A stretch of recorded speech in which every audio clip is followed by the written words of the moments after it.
As lições dentro dessa revista vai estar trabalhando esse tema geral chamado A Igreja de Cristo e o Império do Mal, como viver neste mundo dominado pelo espírito da Babilônia, a questão da origem da idolatria, que começa tudo com Babilônia, lá na Torre de Babel. E a gente pesquisa muito a questão dos protagonistas dessa origem, que está ligado ou está relacionado a Nimrod, a Samíramis, né, que a Bíblia não fala de Samíramis, a Bíblia não fala diretamente, indiretamente a Bíblia fala nas profecias sobre a Rainha dos Céus e outros textos relacionados, fala sobre a Samíramis, que foi esposa de Nimrod. Só existe idolatria no mundo que existe hoje, em todas as nações, os continentes, tudo surgiu de Nimrod, também influenciado e sob forte influência de Samíramis, a esposa, e diz alguns historiadores que ela também era mãe dele, era mãe e depois tornou esposa. Foi uma família muito distorcida daquilo que Deus projetou lá no Éden. E o dilúvio, aí, o tempo de Nimrod, que foi depois do dilúvio, ainda estava muito próximo, né, dos primórdios dos tempos, né. A história de Adão e Eva ainda era algo muito, muito comentado, digamos assim, como se fosse algo recente. Então, a família mais desastrosa espiritual, que não correspondeu aos ditames, aos princípios, aos padrões, aos paradigmas divinos, foi Nimrod e Samíramis. Depois veio o filho dela, que era Tamuz, que se tornou um ídolo ainda cultuado bastante. Na história bíblica, Tamuz é muito mencionado. A Babilônia, ela é tida como a maior representação de um sistema de oposição a Deus no planeta Terra. Na história humana, houve vários impérios que representaram sistema de oposição a Deus, como por exemplo o Egito é símbolo do mundo sem Deus, né? Jericó é símbolo do mundo sem Deus, porém nunca um governo representou tão forte e tão bem um sistema de oposição contra Deus do que Babilônia. E isso com base na descrição da própria Bíblia. O comentador vai dizer assim, não se trata apenas de uma cultura sem Deus, mas de uma cultura contra Deus. Aí ele diz assim: o espírito de Babilônia é um sistema global deliberadamente anticristão. Então, este é a maior representação. Você vai ver a origem dela na Bíblia, no livro de Gênesis. Babilônia começa no livro de Gênesis, na Torre de Babel.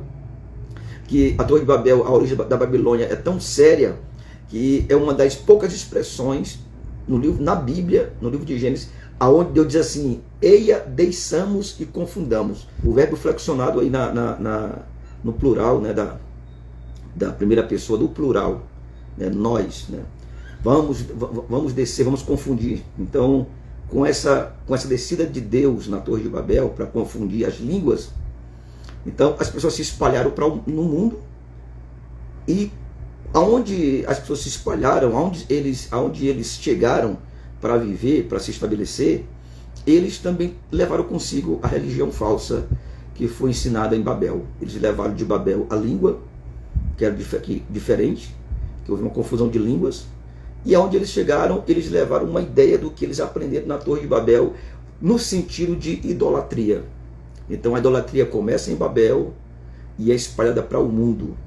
Por causa da confusão, e Deus teve que espalhar, e eles levaram todo o ensinamento, claro, cada um de uma forma da sua divindade, porém a inspiração, a influência da idolatria no mundo, a base da inspiração e da influência foi da Torre de Babel. Então, você vai ver Babel no começo da Bíblia, você vai ver Babel ali nos livros históricos da Bíblia, do Antigo Testamento. Você vai ver Babel com muita influência no meio da Bíblia. Por exemplo, Jeremias tem profecia sobre Babilônia, Isaías tem profecia sobre Babilônia, tem o livro de Daniel, que eles cativam em Babilônia, né? Então há muita história de Babilônia ali no contexto do exílio dos judeus. Aí quando você vai para o Novo Testamento, Pedro, escrevendo aí os irmãos de Roma, ele vai chamar Roma de Babilônia, o contexto espiritual. E no Apocalipse vai ter dois capítulos que vai tratar da Babilônia, que é o capítulo 17 do Apocalipse, e o capítulo 18 do Apocalipse também trata da Babilônia, Babilônia econômica, o 17, Babilônia religiosa, e o 18, Babilônia econômica. Desde o começo, que a Torre de Babel, que ali foi uma revolta, uma rebeldia direto de Nimrod com o povo contra Deus, direto mesmo ali. Então começa ali, nunca ninguém tinha pensado em idolatria antes de Nimrod. Não há menção de que alguém quisesse adorar os astros, quisesse criar imagens para adorar. Não há menção antes de Nimrod, não há essa menção. Então Nimrod é o pai de tudo isso. E ali foi um grande surto de rebeldia, uma grande afronta. A história até diz que Nimrod ele foi um grande caçador e ele tinha revolta de Deus. A história conta isso, a história extra-bíblica. Muitos pergaminhos antigos foram encontrados e Nimrod nutria um ódio contra Deus, contra o Deus dos pais deles. Nimrod ele vem ser bisneto de Noé. E o dilúvio era muito fresco ainda naquela época. Nimrod viveu mais ou menos 100 anos depois do dilúvio. Então existia nele muita revolta contra Deus, porque matou as pessoas nas águas do dilúvio. Existia muita essa revolta. E ele tinha esse plano, ele tinha um plano de gerar e trazer segurança de salvação para as pessoas sem depender de Deus. Então ele pregava ali contra Deus. Os escritos antigos dizem que ele subia nas montanhas, subia na torre que ele estava construindo, a Torre de Babel, e ele atirava flechas para o céu, flechas no sentido assim de atingir a Deus, de revelar sua insatisfação em relação a Deus. E a história conta essas questões aí, né? Então ele foi um homem muito habilidoso. Inclusive a necromancia, que é a consulta aos mortos, surgiu no Samíramis, depois que Nimrod morreu, e ela consultava eles. A questão da astrologia como uma ciência espírita, né, como uma ciência espírita, porque lá em Daniel, lá vai dizer que em Daniel existiam os astrólogos, mas os astrólogos lá de Daniel era como se fossem astrônomos nossos hoje, pessoas que estudam os astros de uma visão científica e não uma visão mística espiritualista, né? Mas Nimrod criou o sistema de consultar os astros e na visão da astrologia. Porque qual é a visão da astrologia espírita ou espiritualista? É porque os espiritualistas eles estudam os astros acreditando que os astros determinam o destino dos homens. Então eles chegam a dizer, quem nasce no mês tal e tal, é porque a lua está inclinada não sei para onde, e Andrômeda, não sei quem, está para o outro lado, então o seu signo é de Virgem, seu signo é de Câncer, então quem é Gêmeos, ele age assim, assim, assim, quem é de Câncer, age assim, assim, assim. Então começou com Babel isso aí, começou com Babilônia, começou com Nimrod. Então o maior sistema de oposição às coisas de Deus espirituais, não existe outro na Bíblia, a não ser Babilônia. É tão tal que ela está lá no Apocalipse, apresentada por uma mulher. Ela estava em um deserto, ela estava sentada em uma besta de cor escarlate. Essa besta que a mulher estava sentada estava cheia de nome de blasfêmia, e esta besta tinha 7 cabeças e 10 chifres. Esta mulher, ela estava também vestida de púrpura e de escarlata. Olha só, a besta era escarlate. A besta era escarlate. E a roupa da mulher, ela tinha púrpura e também era de escarlata. E ela estava adornada de ouro, pedras preciosas e pérolas. Ela tinha na mão um cálice cheio das abominações e imundícies ou impurezas de prostituição. Na testa dela tinha um nome, escrito o nome Mistério, a Grande Babilônia, a mãe das prostituições e abominações da terra. O sentido espiritual de prostituição é a idolatria. A idolatria ela é conhecida por prostituição, sentido espiritual. Quando Deus diz assim, Israel se prostituiu, significa que Israel adorou outros deuses, largou Deus, o verdadeiro Deus, e procurou outros deuses. E aí vem o sentido espiritual de prostituição, que é largar o esposo original e ficar com os amantes, está se prostituindo, está adulterando, certo? Então aqui Babilônia é a mãe da idolatria. Quando o apóstolo Pedro vai dizer na sua carta, ele vai chamar Roma de a Babilônia, provavelmente Pedro estava se referindo justamente à confusão de ídolos do culto pagão que existia em Roma naquela época, na época do apóstolo Pedro.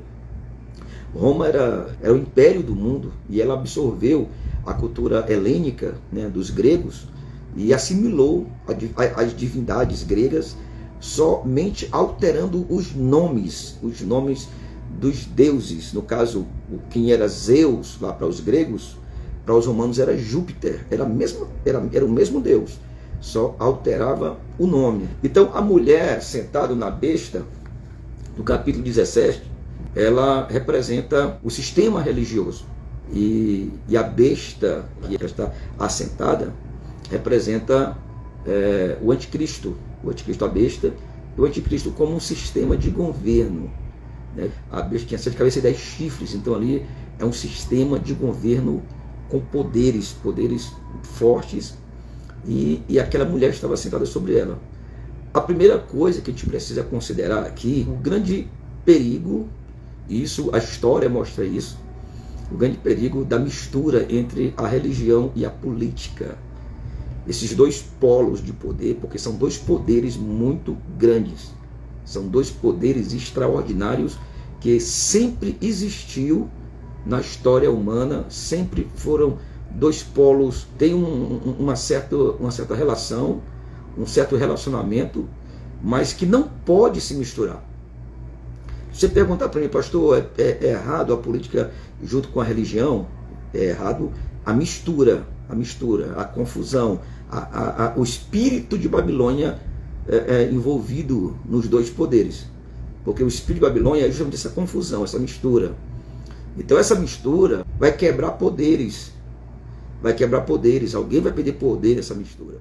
Ela representa a religião apóstata, a religião apóstata que vai existir na Terra, e com certeza vai ser, isso contextualizando as profecias, vai ser liderada pelo falso profeta, né? O Apocalipse 13 fala das duas bestas, uma besta que sai do mar, que é o anticristo, e uma besta que sai da terra. São duas bestas. A que sai da terra tem dois chifres.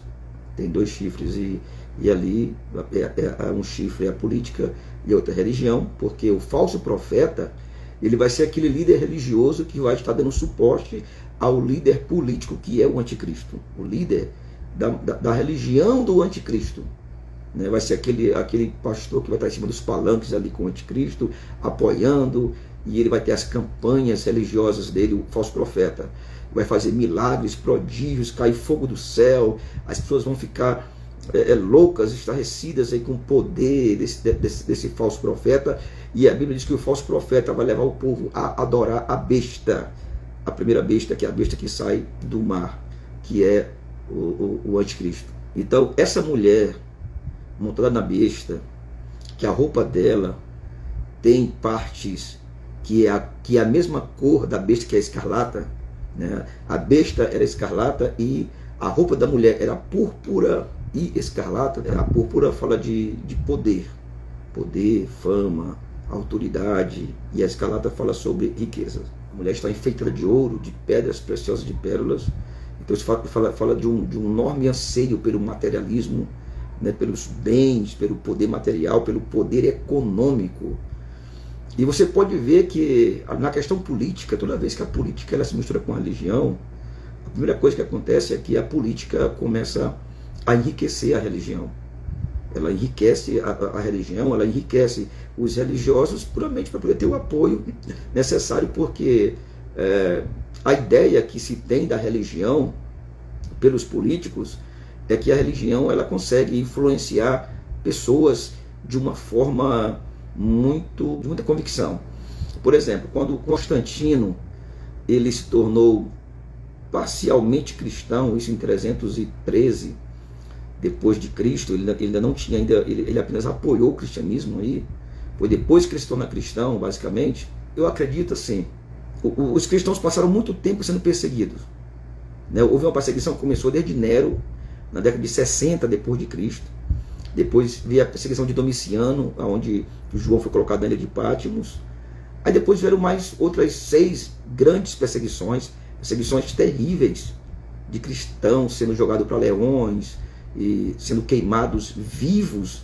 Então observe, esses cristãos que morreram iam para lá porque eles não negavam Jesus, o imperador mandava eles negar e eles não negavam. Então o Constantino foi muito inteligente, dizer, poxa, esses caras morrem por um homem que foi morto numa cruz e que já morreu há tanto tempo, mas eles prestam respeito, devoção, eles morrem por eles. Aí o cara diz assim, pai, se eu conseguir o apoio desse povo, se eu for bacana com esse povo ao ponto de eu conquistar eles vão morrer por mim também. Então eu vou ter poder, eu vou ter mais poder. Então se eu trazer essa visão religiosa que eles têm, essa convicção religiosa de morrer pelo líder deles, que foi alguém que morreu lá no passado, que foi Jesus, né? Morreu lá no passado, mas até hoje eles estão morrendo por ele. Poxa, se for por mim, eu vou ser o cara. Então essa foi a ideia e deu certo. Deu certo. E aí ele ajuda os cristãos, constrói casa para os cristãos, ele assalaria os sacerdotes, começa a dar grande dinheiro para os sacerdotes. Então tudo que o Constantino queria fazer, o Constantino queria realizar, tinha um apoio da massa cristã que era espalhada no mundo todo. Então isso aí para o político é muito bom, é muito convincente, porém isso é muito perigoso, porque a igreja ela deixa de defender a verdade para defender as ideias. A igreja deixa de defender a Bíblia para defender ideologias humanas, ideologias de interesses pessoais. Então hoje o espírito de Babilônia, que corrompeu a igreja no 4º século, nesta época de Constantino, a igreja foi corrompida nesse período, a igreja foi corrompida. E muitos não aceitaram, muitos não concordaram com essa união do Estado com a igreja, muitos não aceitaram. E depois viraram os protestantes, porque não concordaram. A igreja ficou muito rica, de Constantino, né? Ficou muito rica, né? Que inclusive até hoje ela é rica, né? A igreja católica ela surgiu, foi aí, por mais que os meus irmãos católicos não queiram concordar, mas para quem conhece a história sabe que ela surgiu foi bem aí. A igreja católica ela é a mistura da religião com o Estado. Aí você vai ver é só ver na história, né? Quem coroava os reis da Inglaterra, da Espanha, da Holanda, era o Papa, que tinha que vir pelas mãos dele. Então era uma forte influência entre o poder e o Estado. Isso acabou lá no Iluminismo, no século XVIII, né? Descansado das mazelas da igreja, matando as pessoas, a chamada Santa Inquisição. Quem não lesse a cartilha da igreja era morto e tal, aquela coisa toda. Isso a história conta, não estou inventando isso aí. Então foi no Iluminismo que os ateus, filósofos ateus, eles colocaram isso em pauta e trabalharam contra isso, contra a igreja no sentido imperialista, né? A igreja imperialista, a igreja católica apostólica romana. É tão tal que hoje, a pessoa que é católica, eu moro aqui em Matinha, pergunta para ele, qual a sua igreja? Católico romano. Mas o que é que tem Roma com você? O que é que tem Roma aí com você? Não tem nada, porque a questão de Roma é lá atrás, quando ela era império lá atrás. Mas como a igreja continua ainda hoje, né, com a sua política aí, ela tem um estado próprio, que é o Vaticano. O Vaticano é um bairro de Roma, mas é um país lá, um país independente. O Papa, ele é líder religioso e chefe de Estado ao mesmo tempo. Ele é o presidente do país chamado Vaticano e é o padre supremo de lá. Ali está o restinho do império que foi a igreja católica no passado. A mulher, a religião, montada sobre a besta, o Estado.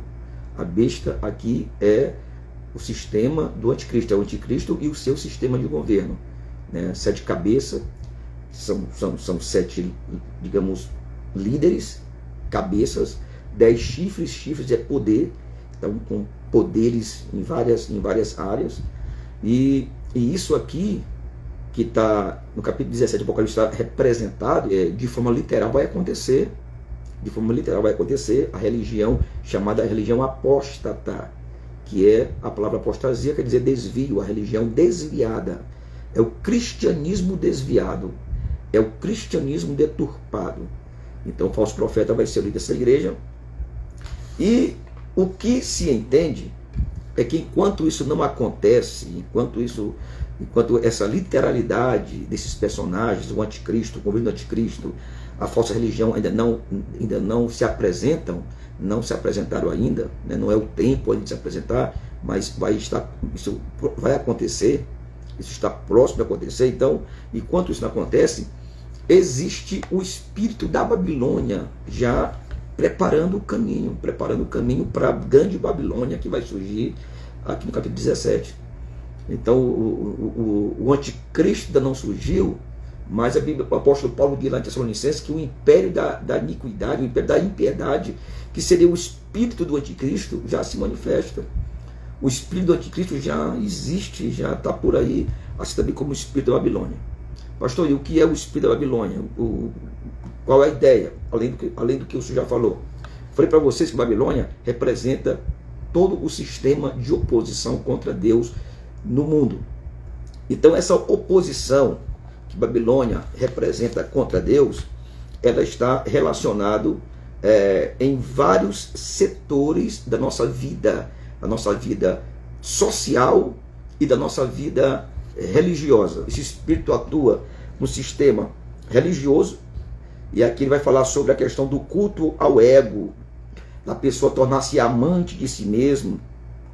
Por exemplo, as mensagens antropocêntricas, onde as pessoas hoje dão mais valor nas pregações que elevam o ego humano, que massageia o ego humano. Os louvores que adoram a Deus são poucos gravados e colocados para a igreja cantar. Então hoje tem que cantar hino que faz o crente crescer. Então nós temos a teologia coach, nós temos a teologia da prosperidade, nós temos a teologia da libertação. São teologias que estão relacionadas ao sistema religioso do espírito de Babilônia, que deturpa a verdadeira religiosidade na vida do crente, a verdadeira teologia. Há uma deturpação disso. Então, no campo religioso, a gente vê pessoas autônomas, que não dão mais ouvido à autoridade, mas são mais autônomas. Eu sirvo a Deus como eu quero, que eu creio, eu vou para a igreja do jeito que eu quero, da forma que eu quero, eu entendo, é assim que eu entendo. Então, cada um sendo amante de si mesmo, isso no campo religioso.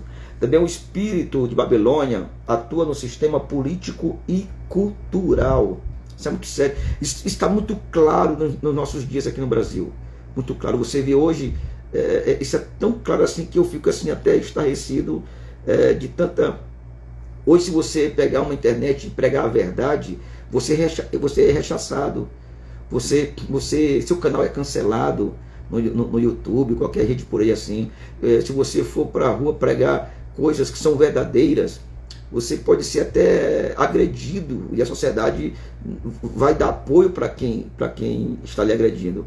Então hoje se quer legalizar abortos, hoje se quer que a igreja, que as pessoas engulam a ideia da ideologia de gênero, onde as pessoas se identificam como gênero da forma como ele achar. E a questão é cultural. Você vê aí nas marchas aí, levando crianças e adultos se expressando eroticamente, sexualmente, para crianças na rua. E aí o que acontece? A gente tem que aceitar, tipo assim, isso tem que ser normal. Se isso já foi antigamente errado, mas agora não tem que... Aí se nós dissermos que isso é errado, somos rechaçados. Por quê? Porque o mundo está criando uma cultura anti-Deus. O mundo está criando uma cultura anticristã.